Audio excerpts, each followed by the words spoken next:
A dripping tap is a common household problem, but it's one that can be fixed with basic tools and a little patience. The most common cause is a worn-out washer inside the tap mechanism. Here's a step-by-step guide to fixing it. Tools you'll need: adjustable spanner, screwdrivers, tap washers, cloth or towel, bowl or bucket. Step 1. Turn off the water supply. Locate the isolation valve under the sink. Step 2. Drain remaining water. Turn on the tap to release any remaining water. Step 3. Disassemble the tap. Remove the handle and shroud carefully.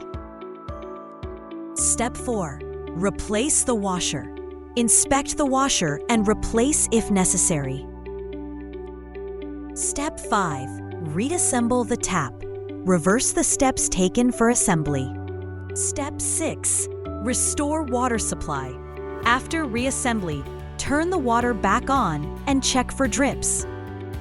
If it still drips, it could mean a damaged valve seat or O-rings need attention.